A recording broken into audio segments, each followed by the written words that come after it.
بسم اللہ الرحمن الرحیم۔ پاکستان کی تاریخ میں عمران خان جیسا لیڈر، دلیر لیڈر، جو کوئی ڈیل کرنے کے لیے تیار نہیں ہے اور جس پہ اتنا ظلم ہو رہا ہے، اس کو باقاعدہ طور پر 3-4 دن پہلے بتایا گیا کہ اگر آپ نے ہمارے ساتھ ڈیل نہ کی تو ہم آپ کی بیوی اور آپ کی بہنوں کو بھی گرفتار کر لیں گے، ان کو کیس آلریڈی بنے ہوئے ہیں، ان کو اندر کر دیں گے۔ اس نے کہا آپ جو مرضی کرنا چاہتے ہیں کریں، لیکن میں آپ کے آگے جھکوں گا نہیں۔ میں تقریباً 95 ڈیز سے جیل میں ہوں۔ ایک اغوا کار کے طور پر آپ لوگوں نے مجھے اغوا کیا ہو گیا۔ سیف مقدمہ، توشہ خانہ مقدمہ، جتنے 9 مئی کے واقعات ہیں وہ سب آپ کے سامنے ہیں۔ اس کے باوجود اس بندے کی اتنی ہمت اور اتنا اللہ تعالیٰ نے اس کو حوصلہ دیا ہے، اللہ تعالیٰ نے اس کے ہاتھ سے کوئی کام لینا ہے، جس کی وجہ سے وہ ابھی تک یعنی کہ کمپرومائز نہیں کر رہا، ڈیل نہیں کر رہا۔ اس بات کی گواہ یہ شیر افضل مروت نے کل پریس کانفرنس میں بھی کیا ہے۔ انہوں نے کہا کہ ہمیں بڑے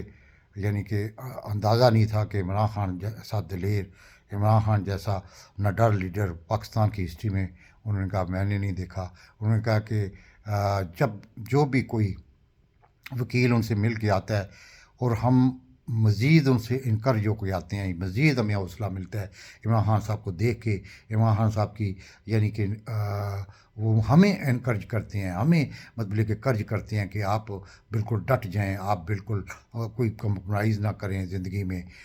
یہی زندگی کا اصول بنائیں گے تو آپ کو مطلب کہ اللہ تعالیٰ بھی رحمت آپ کے کرے گا۔ یقین کرو افضل مروت کہتے ہیں کہ ہم بڑے حیران ہیں۔ انہوں نے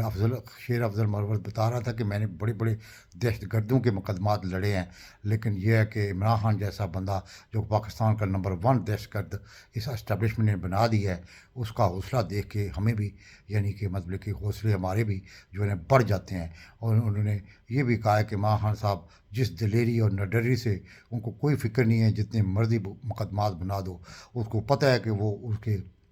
مقدمات سب جیلی ہیں، سب پریشرائز کرنے کے لیے ہیں، ٹارچر کرنے کے لیے ہیں، لیکن وہ بندہ ڈٹا ہوا ہے۔ تیسری سب سے بڑی بات یہ ہے کہ پاکستان کی ہسٹری میں میں نے اپنی زندگی میں کبھی ایسا نہیں دیکھا کہ جس طرح کی نگران حکومتیں پنجاب اور میں بنائی گئی ہیں، وہ محسن نقوی جیسے لوگوں کی جو بالکل یک طرفہ کارروائی کر رہا ہے، یعنی کہ ایک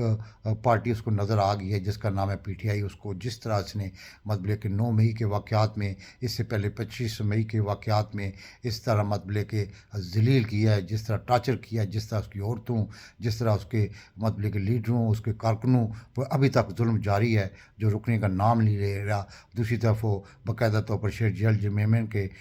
شادی کے بیٹے کی شادی پہ گیا ہوا تھا، وہاں باقاعدہ طور پر ان کو جفیاں ڈال رہا تھا، جس میں احمد ملک ہے، کوئی یاز صادق ہے، سعد رفیق ہے، ان سے جفیاں ڈال رہا تھا، بڑی ہنس کے باتیں کر رہا تھا۔ تو کیا خیال ہے وہ مطلب کہ نگران ہے؟ کیا خیال ہے کوئی آئندہ الیکشن میں وہ مطلب کہ fair and free playing field سب جماعتوں کو دے گا؟ نیور۔ یہ ایک ایجنڈا ہے، کیونکہ آصف منیر کا وہ خاص بندہ ہے اور پیپل پارٹی کا وہ خاص بچہ ہے، آصف زرداری کہتا تھا، لیکن اب آصف زرداری اور اس کے دوسرے لیڈر جو ہیں وہ باقاعدہ طور پر محفلوں میں کہتے ہیں یہ تو ہمارا بھی دشمن نکل آیا ہے۔ وہ صرف اور صرف مسلم لیگ نواز کے لیے مطلب کہ جو کچھ کر رہا ہے ان کے کہنے پہ سب کچھ کر رہا ہے، بلکہ افضل چاند ہے، آپ سب کو پتہ ہے کہ جو مطلب پی ٹی آئی میں تھا، بعد میں دوبارہ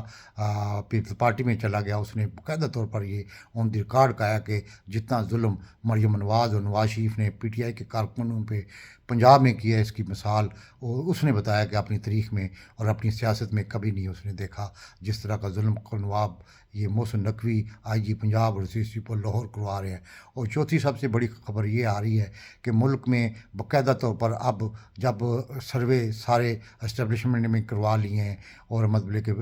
مسلم نواز نے بھی کروا لیے ہیں، اب ان کو نظر آ رہا ہے کہ 21% اور 80% میں بہت بڑا فرق ہے۔ اب باقاعدہ طور پر